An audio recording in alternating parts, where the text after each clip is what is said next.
Welcome to the India Energy Hour. This is our 100th episode, an important milestone in our journey over the last 5 years to bring informed discussions on India's energy transition and climate action with leading voices of the sector. We hope to continue this expedition further and bring to you episodes which broaden your horizons.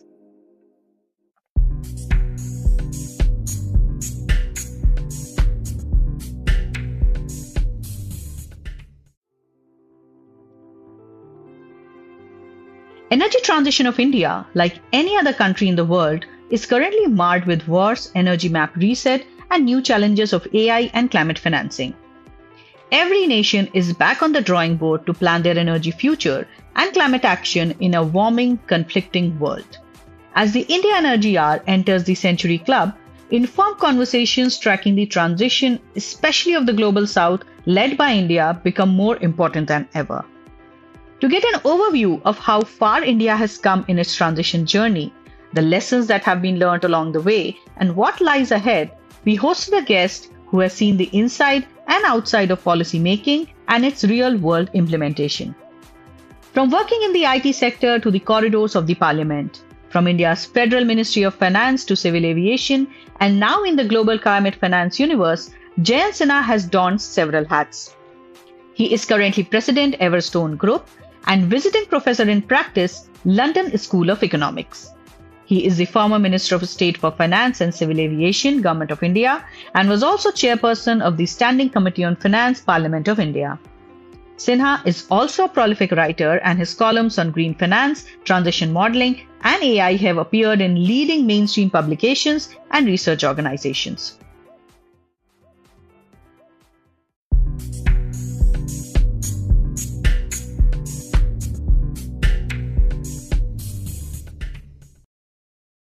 Hello and welcome to the India Energy Hour, Mr. Sinha. Thank you so much for joining us here on this very special episode. You have had a fantastic journey, and we are looking forward to capture that, and along with it, capture the energy transition journey of this country. Thank you again for joining us here today. Thank you very much, Shreya and Sandeep, for having me. Really pleased to be with you all on your 100 show. Thank you for that privilege. Thank you again. I just start this conversation with you, as is our format of this podcast. But unlike some of our other guests, your professional life is very well known, very well publicized. But you have worked in the private sector, then you went on to become the civil aviation minister. You have also been MOAS finance. While you were a civil aviation minister, you launched the Uran scheme with a very memorable tagline, I must say. But I want you to talk us through the shifts and the milestone that have shaped your journey. How and why you moved from IT sector, then to public service, and now you're in sustainable finance. Well, Shreya, this is the question many people ask me, which is why have you stumbled around so much in your life, going from one career to another career, from one geography to another geography? What makes sense of all of this? And actually, the truth is that there is a unifying theme in terms of what I have done. And that unifying theme, and I've thought about it a great deal at my advanced stage now, you get a chance to think about these matters. But what I've realized that what I have done consistently through my life is really try and use technology for the service of humanity. That's really what I have been trying to do, is to use technology for the service of humanity. Growing up as a child, I was a science junkie. I'm still a science junkie. I love science.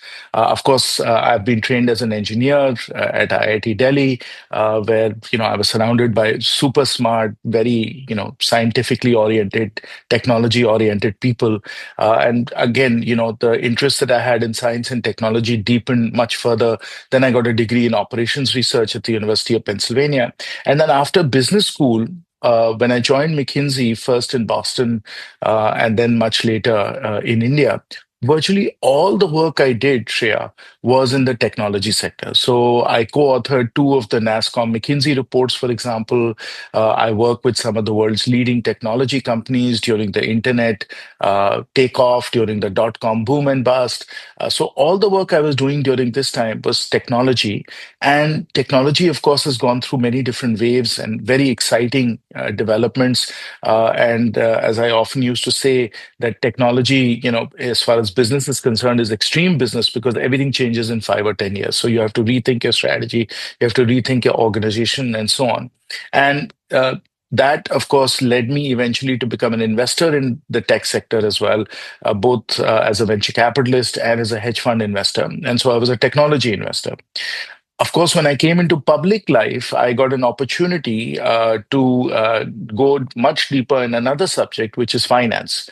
And so I've done a lot of work in finance as a result of that. I'd been an investor, and so obviously understood how to use financial instruments. But if you think about it, finance is technology for money, right?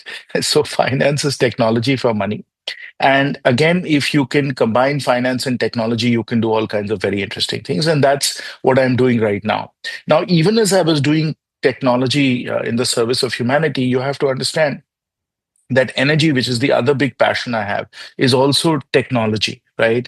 And it's technology of a different kind. But again, it's science, right? So, for instance, when we convert carbon into kilojoules, for example, pure energy, you are really applying technology to do that. And of course, I'm a chemical engineer, so I understand how those reactions work. And of course, that's solar as well, that's battery storage, is pure battery chemistry. Again, it's all technology related. So how do you use technology so that people's lives are better, that they get access to much better resources, much better quality of life, and then through finance, how do you make it as affordable as possible? So virtually everything I've done kind of has used that sort of theme. Now, even Udan for that matter, Shreya, right? So aviation itself is an incredible technology. If you think about it, you're in an aluminum tube, 30,000 feet in the air, having your cup of tea or coffee and enjoying yourself. But what allows you to do this incredible thing, flying, 30,000 feet up in the air at minus 40, minus 50 degrees centigrade. It's just technology. Now, aviation is incredible technology. There's enormous electronics associated with it as well, enormous training and organizational structures associated with this as well. But then, can we take that incredible technology that we have in aviation and bring it to the furthest reaches of India? How can we make sure that somebody in Manipur or somebody in Kochi or somebody in Lakshadweep can get to Delhi in 2 hours, right? Or 2.5 hours. That's what we've been able to do. I mean, one of the proudest things I've done is to be able to get the airport in Arunachal Pradesh open, right, in Itanagar. So now you can fly from Delhi and get to Itanagar in 2.5, 3 hours. And suddenly Arunachal Pradesh, which was this incredibly far off place, has become accessible to the rest of India. This is technology in the service of humanity. So whether you look at it in terms of IT, whether you look at it in terms of energy, or you look at it in terms of aviation, in all these cases, how do we think about technology, form factor, affordability, service delivery, and make it possible for everyone to enjoy the benefits of that? And that's really, in a way, what my career has focused on. That's fantastic. Very interesting that like you're describing your overall interest and focus on science and technology, and of course with a finance background. But I'm curious, how did you get interested in climate and energy issues, and how did that pivot happen from, say, looking at aviation and all kinds of technologies to now specifically focusing on climate? So, Sandeep, there was no pivot here. I was born and brought up in Jharkhand, which of course, is called the land of, jungles. And growing up, obviously, you were surrounded by all these lush jungles, this wonderful wildlife, this beautiful, pristine environment. So I've grown up in that kind of an environment. And then over the years, watching that environment degrade, year after year, get worse, get chopped down in terms of forests, get mined in terms of coal, all of these things happening have always made me very, very interested in environmental issues. My work actually in IIT was really around how do we design a more fuel efficient wood stove, chulhas for people in rural areas. So that was my project in IIT Delhi, to design a more fuel efficient wood stove. And then, of course, my first degree at the University of Pennsylvania was a degree in operations research applied to energy. which is how do we make energy technologies more efficient, more appropriate for India, and so on.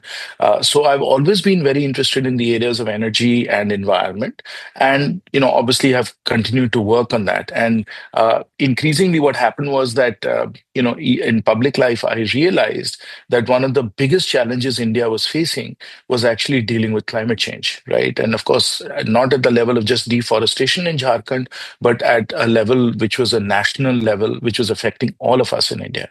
And of course, I realized very quickly that to solve the problems of climate change, what we needed more than anything else was number one, technology, and number one, two, finance, right?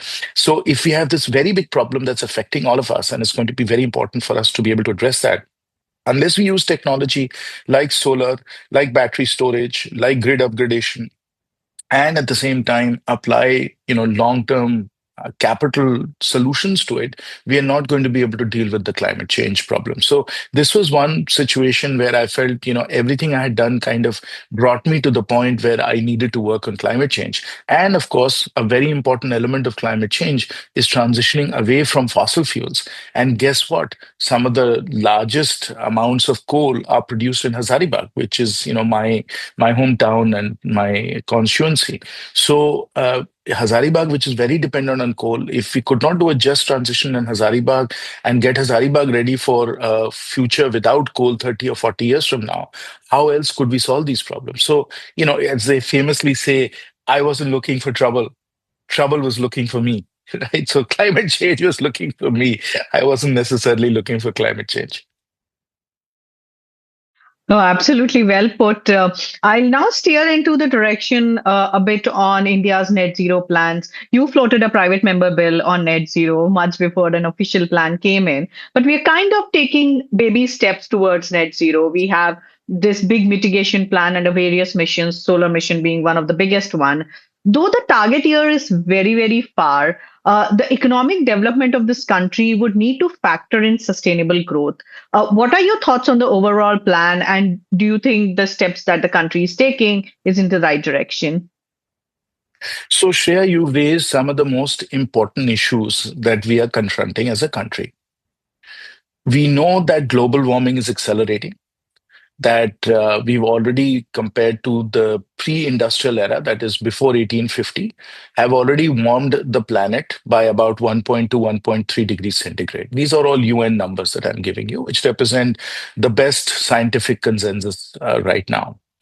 Now, this warming has happened over the last 170 years, from 1870, 1850, prior to 1850 onwards.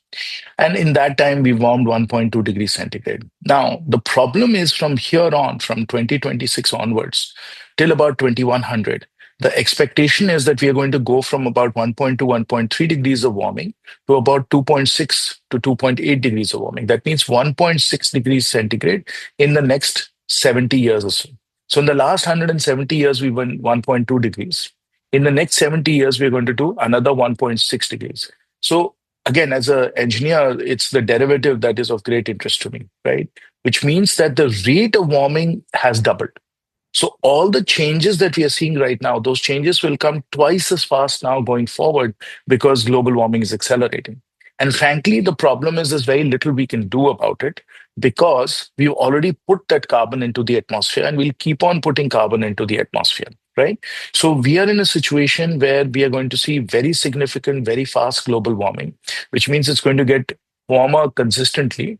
And mind you, this 1.6 degrees centigrade further that's coming, 2.8 degrees centigrade in total by 2100. I mean, I probably won't be around, but you all are much younger. You'll be around.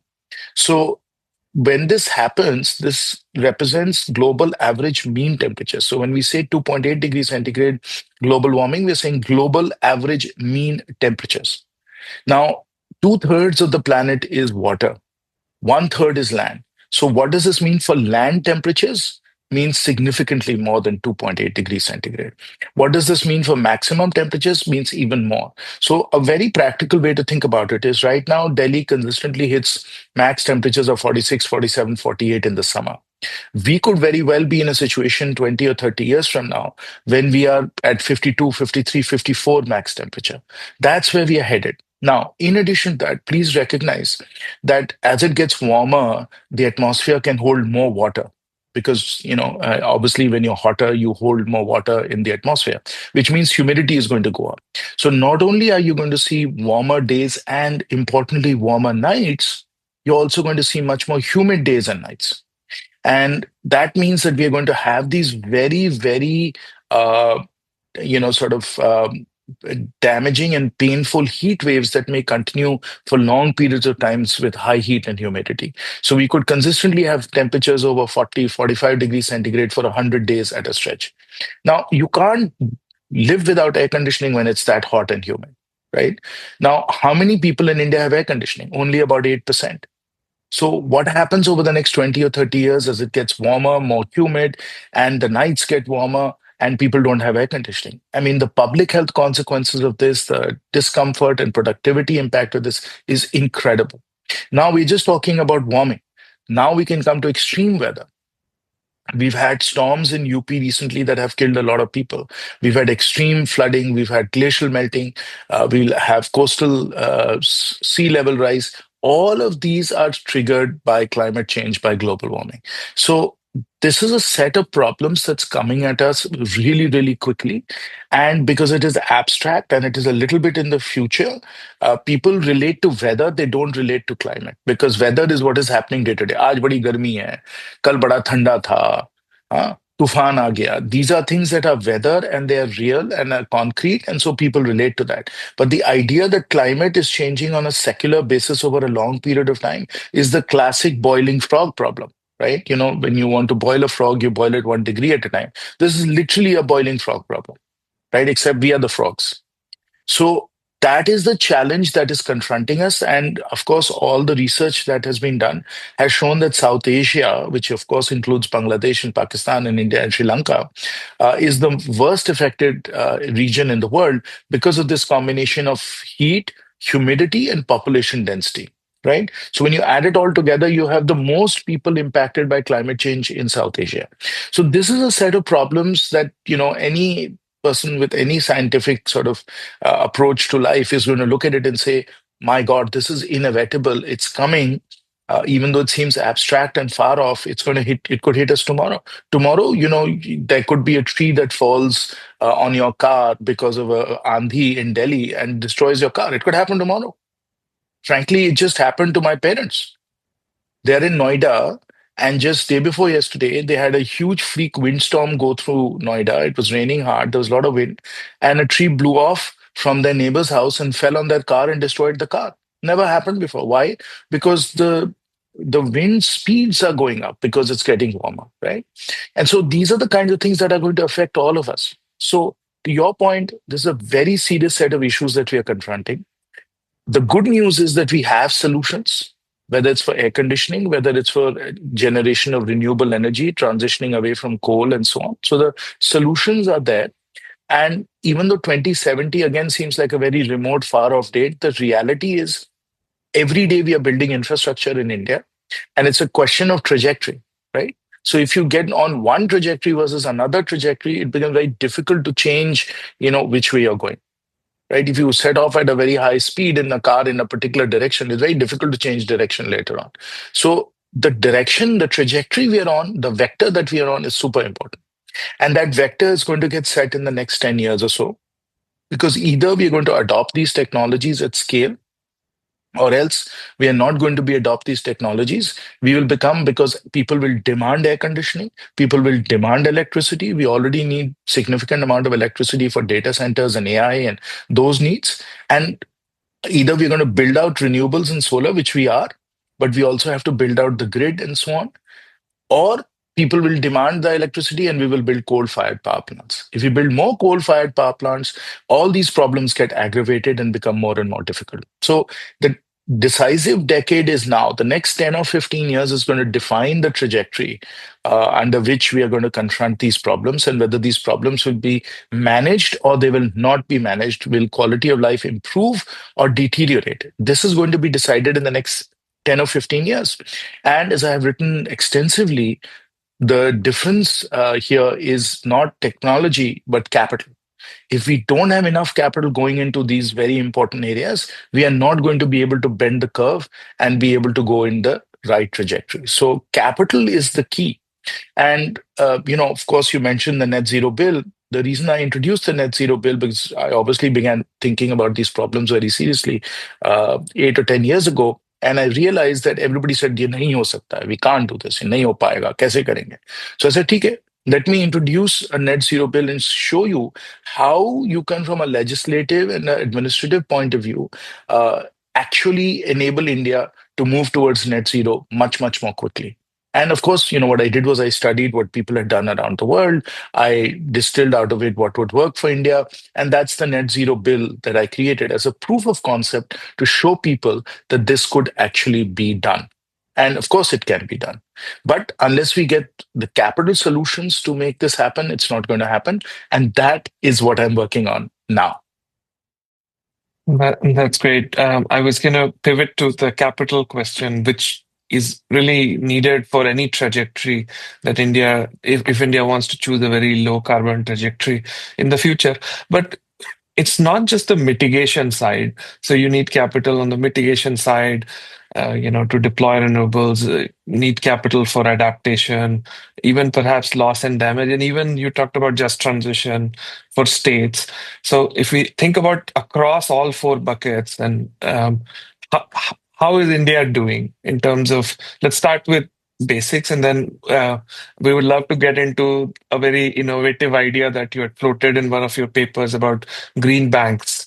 So how is India doing in terms of attracting capital? There is obviously more traction in the mitigation side for deploying clean energy, but what about the other important sectors? So both for mitigation and adaptation, that is, mitigation, of course, is decarbonization. Adaptation, of course, is dealing with the effects of climate change. The various estimates, Sandeep, are that we need between 150 to 100 to $200 billion a year more incremental delta, 150 to $200 billion a year. Now, that's not an abstract number. Total corporate capex in India, the amount that all the companies in India are investing today, is between 150 to $200 billion. So, and $200 billion is 5% of GDP. Okay, I'm just making these numbers appear real. So 150 to $200 billion incremental is what we need to do to actually bend the curve and shift towards a 2070 net zero trajectory. Now, lots of people have analyzed this, but the authoritative analysis of this was done by Niti Aayog in that very excellent report that came out, I think, early this year, where they have estimated what it would take to actually move towards a net zero trajectory. They have a business as usual case and then a net zero case. In the net zero case, they have said you need to, over the next 35 years, invest an additional $8 trillion. $8 trillion. So just mitigation, mind you, just mitigation. And they've said that that means incrementally we have to start to spend $135 billion a year for mitigation right now. You add adaptation, you add extreme events and loss and damage and just transition, we're easily looking at 150 to $200 billion a year, which effectively means we have to double. Most of it is in the private sector also, by the way. So we effectively have to double corporate capex from where we are staying. Double, not 10% more, not 20% more, but double to actually change the trajectory and move towards net zero. That's the enormity of what we are confronting. Okay, so these are not small numbers, these are very large numbers. Now, what happens if we don't invest? And again, looking at India right now, you can look at India in an absolute way, you can look at India in a relative way. If you look at India in an absolute way, again, because people tend to be very concrete and very focused on the near term, they look around and say कि बहुत अच्छा हो रहा है, highways बन रहे हैं, airports बन रहे हैं, जो हिंदुस्तान 10 साल पहले था और आज जो हिंदुस्तान है इसमें आसमान जमीन का अंतर है, और वो सही है, they are right. The reality is they're absolutely right. In absolute terms, from where we were 10 years to where we are now, has been outstanding.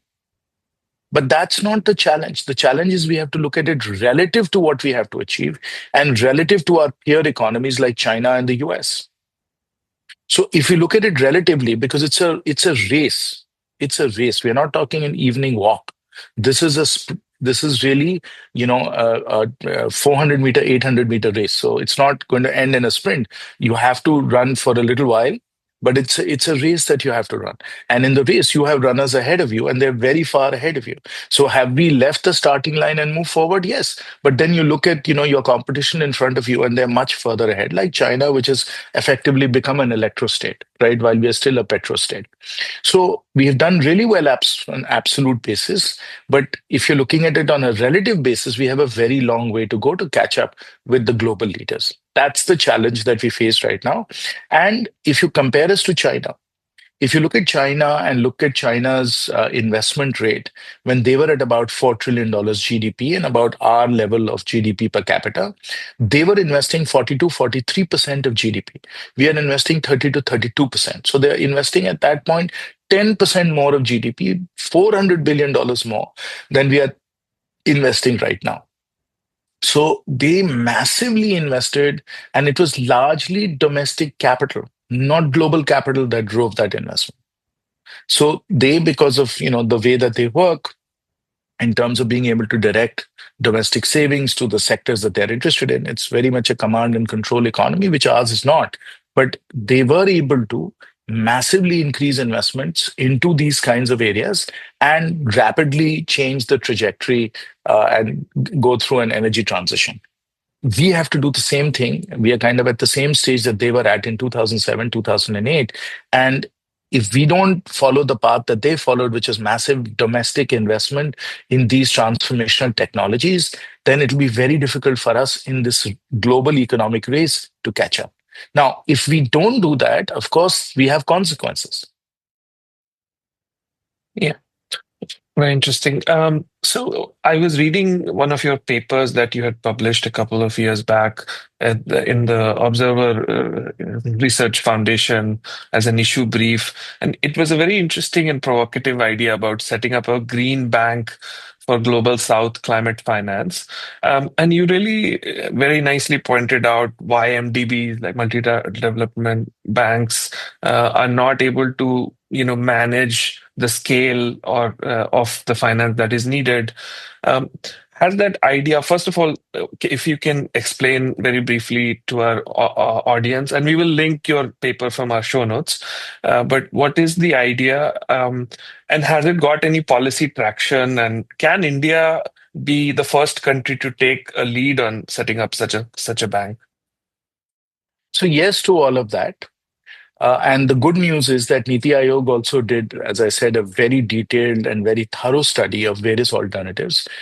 They also confirmed this big financing gap that we have that I just was speaking about earlier. And they also, kind of reiterated that the best way of closing this financing gap was to have a fit for purpose financing institution that will enable capital to be put into these kinds of green technologies and just transition issues. So they also totally agree with that. And the reason we need a green financing institution, and we cannot expect NABARD or a SIDBI or an SBI or all the other financial institutions we have to solve this problem, is because this green financing institution, the green bank that I wrote about, Sandeep, is fundamentally going to be originating, underwriting, and scaling up blended finance instruments. Now, let me explain that.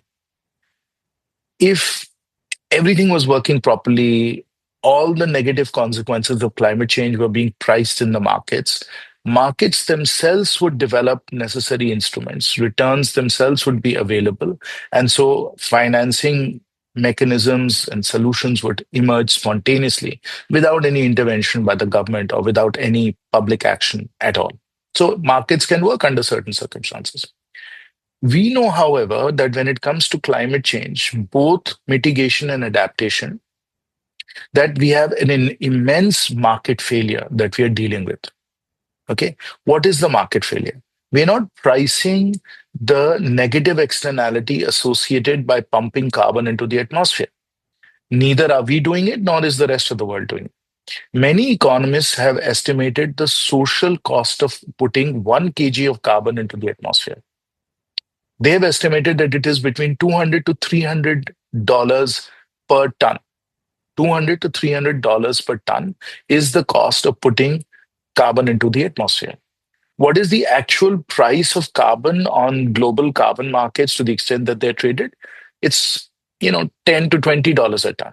In the EU, which has the most sophisticated carbon markets, it's 70 to 80 euros per ton. So everywhere in the world, we are not pricing the negative externality, the negative consequences associated by putting carbon into the atmosphere. Now, as you also know in economics, which every child studies in school, is that there is a fundamental principle called the polluter pays. If you are polluting, you're paying for it. Now, we are not doing that for carbon because the use of carbon, that is the use of fossil fuels, petrol, diesel, coal, is so pervasive that if we started pricing that externality, then prices of all of these fuels would go up, inflation would go up, and affordability would become a very serious issue. Petrol pe already we have high excise taxes. Or बढ़ा दो, coal ka price बढ़ा दो, diesel ka price बढ़ा दो. You can imagine how difficult it would be to do that. So the economists would argue for price action, which is these negative externalities should be reflected in prices. Sandeep, you're a professor, you know this very well. So it all economists will say, raise carbon prices. We know from a public perspective that it's not possible because it's just making it too unaffordable and increasing inflation and महंगाई बढ़ती चली जाएगी. So therefore, we have to find a solution which is second best.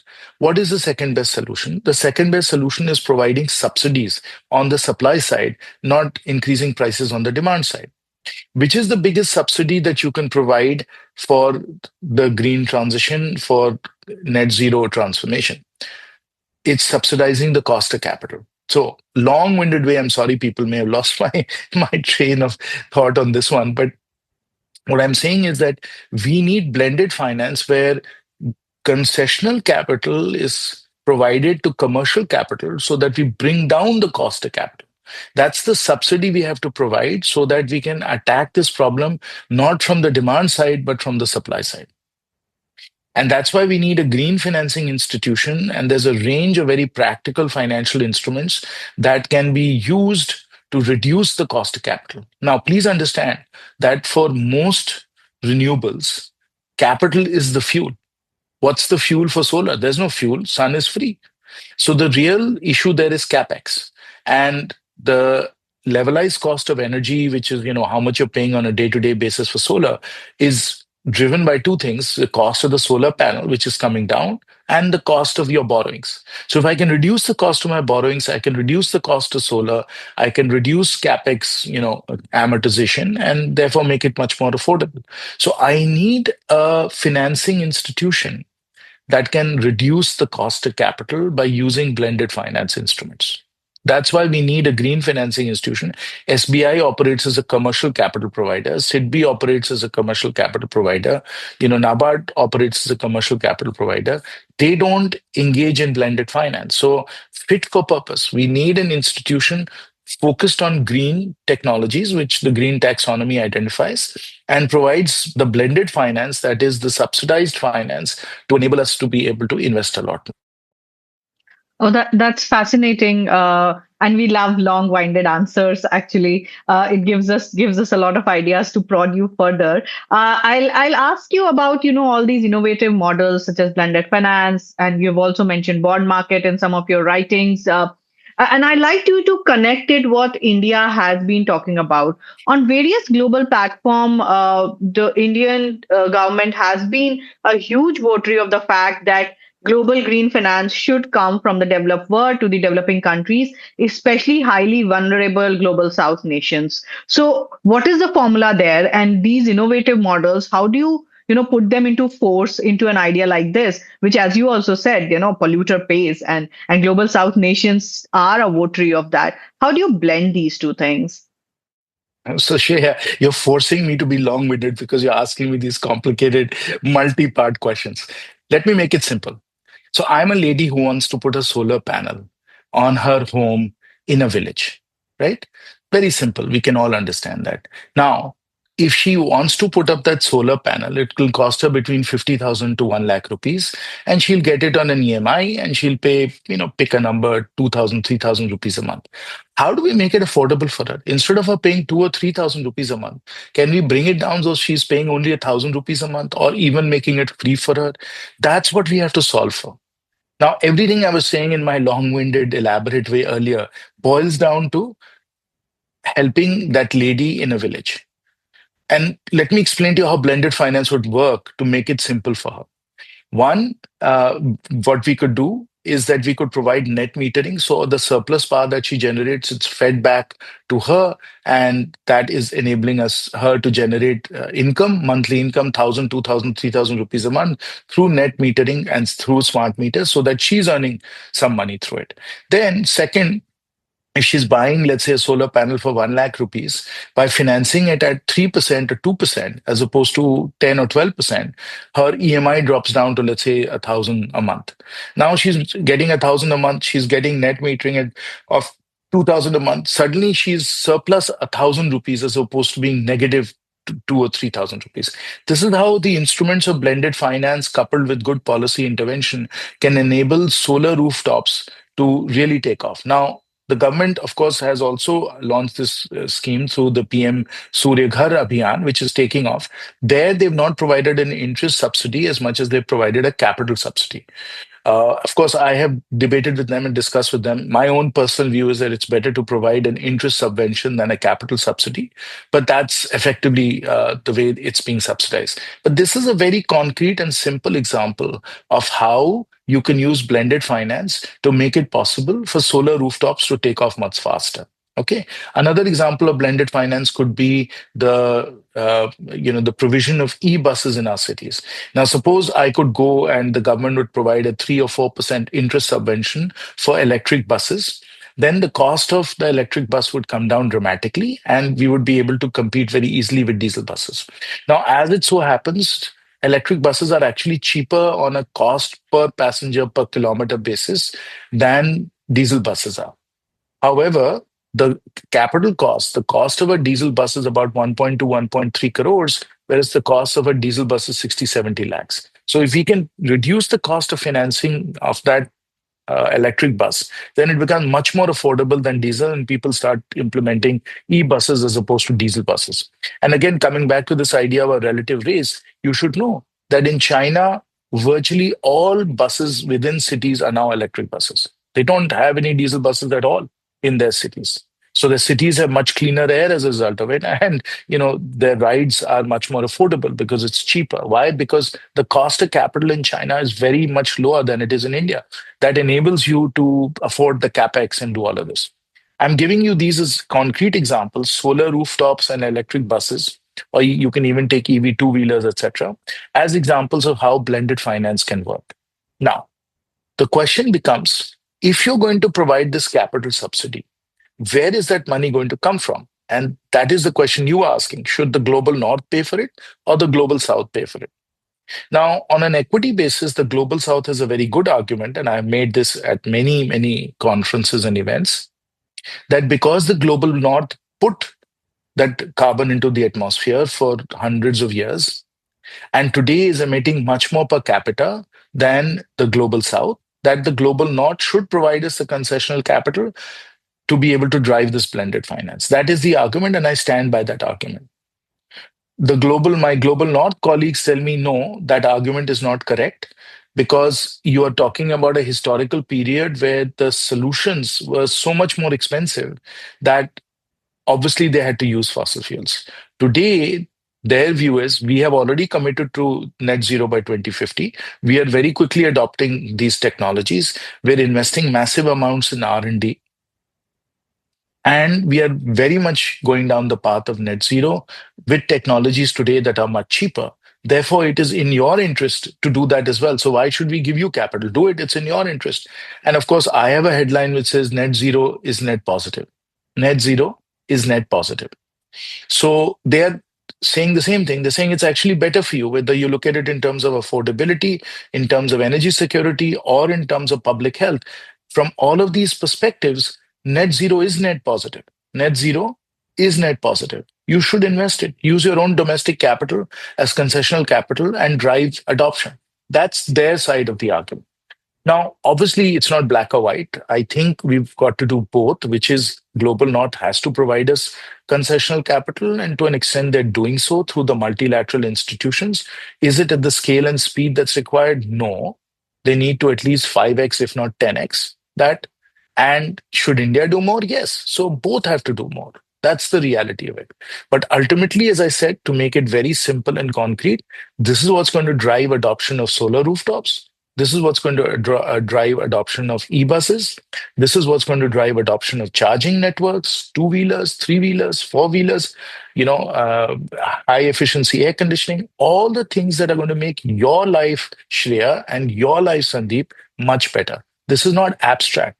This is what makes the lives of everyday Indians better. And it comes back to the theme that I was mentioning earlier, which is how do we use technology for the service of humanity? And right now, humanity is facing a crisis of epic proportions, which is this climate change freight train that's barreling down on us, which we have to deal with. Yeah. Yeah.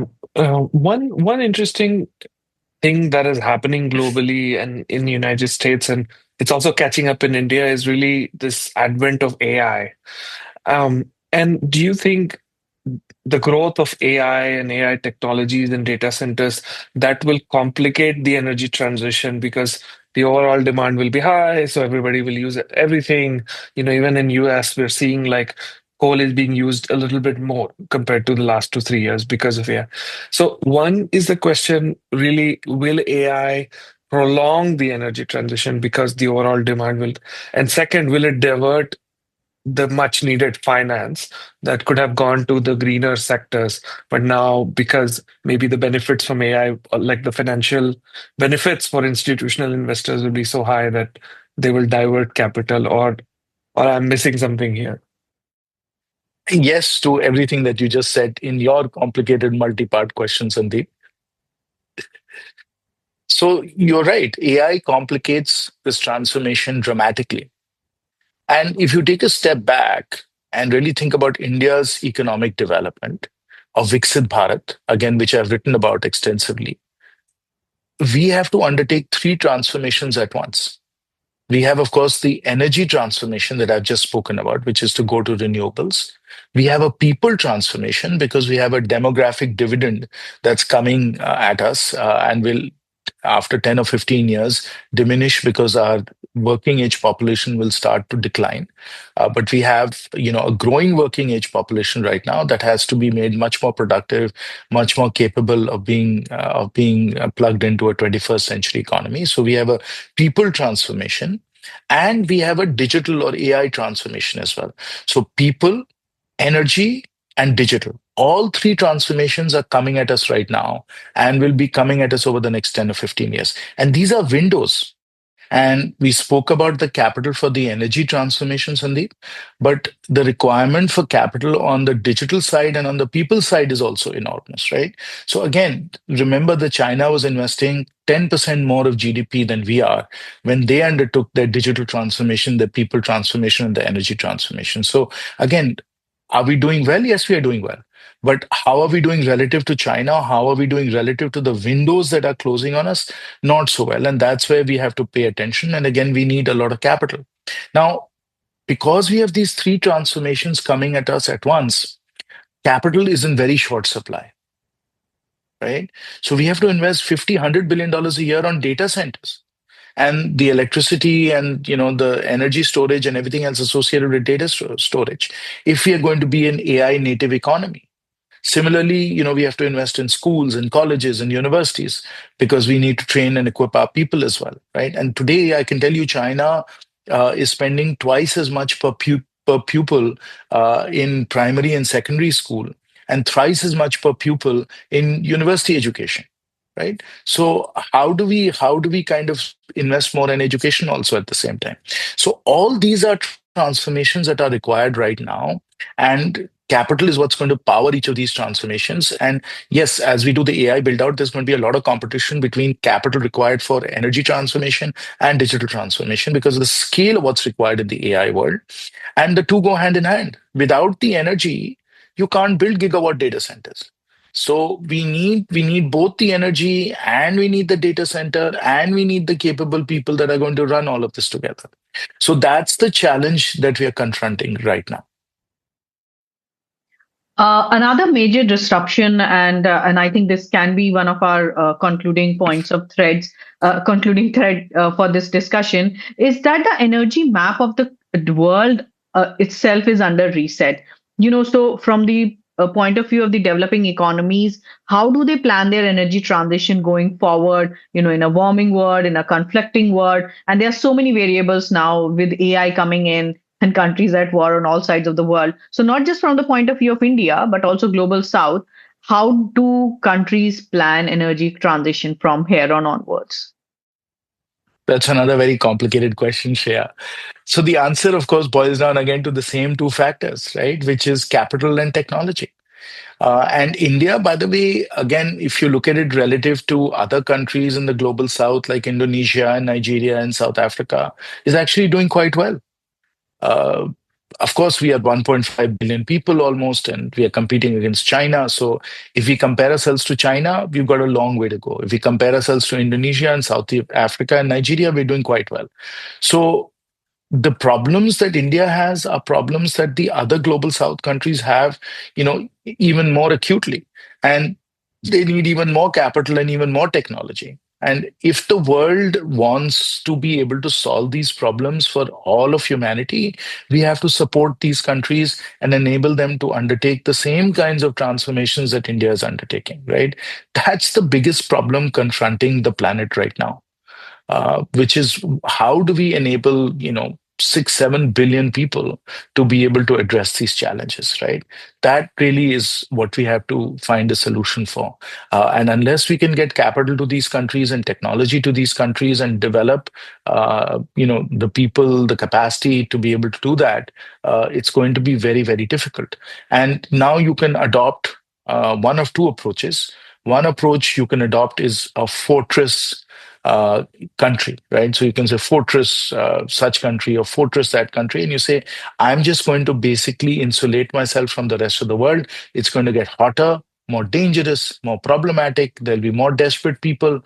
It'll become, a very difficult world to police and manage. And therefore, I'm going to pull up my drawbridge, which means I'm going to become a fortress. I'll pull up my drawbridge and sit behind my walls. And, whatever happens in the rest of the world, be damned. Okay, that's one approach, the fortress approach. The other approach is the global approach, which says no, no country is an island unto itself. No country is an island unto itself. All of us are, interlinked on this little blue dot in the cosmos, which is our planet. There is no planet B. Nobody's found a planet B yet, right? Of course, Elon Musk wants to get to Mars, but even he is thinking only 1 million people getting to Mars. Okay. So you and I are not on that starship that's going to Mars. We are stuck right here on planet Earth. Okay. Elon Musk may be in Mars, but we won't. So we have no other recourse. We have only this planet, this little blue speck in this vast, cold, infinite cosmos. Now, when you are confronted with that reality, you can't pull up the drawbridge. You can't pull up the drawbridge.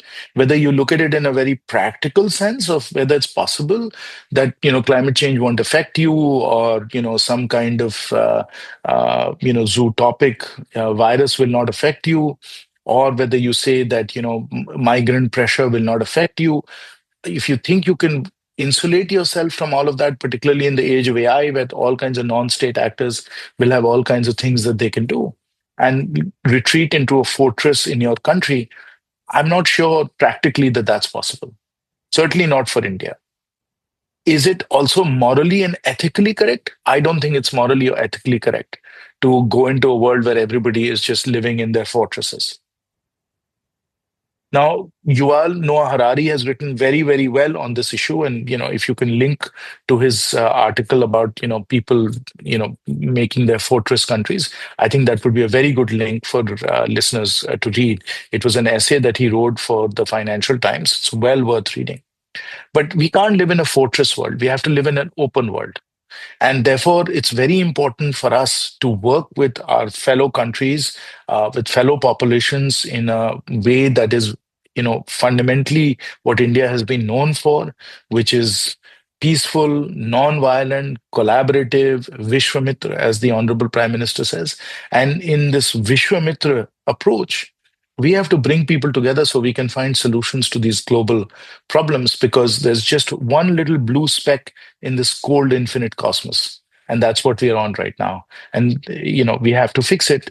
I just became a grandparent, so I am thinking very hard about what my little Jahan will have to deal with on this Jahan. So his name is Jahan. So इस जहां में उसका क्या होगा, वो हमें इसके बारे में चिंता करनी पड़ेगी. I Well, really first of all, like the fact, yeah, congratulations, first of all. Sorry, Sandeep, you were saying something. no, I was just saying congratulations, and I just wanted to thank you for this really wide-ranging conversation, from technology to finance to even we discussed AI and Mars. And on behalf of both of us and really our listeners who have been with us for almost 100 episodes now, I really want to thank you, and it's been a really big honor. Sandeep, yeah, Sandeep, I hope after this episode they won't leave you. I hope it. I I doubt hope it it. was. I hope it was entertaining and and, No, and thought provoking. yes, it definitely was. We haven't had any episode which started with technology and finance and ended with Carl Sagan, Yuval Noah Harari, and with such a good news that you shared with us. So thank you for doing that. Your conversation has definitely given us a lot of ideas to continue the journey after the 100. And we are grateful again for you to taking out time and joining us in this conversation. Thank you very much for having me. Once again, it was an honor and a privilege to join you on your 100th show.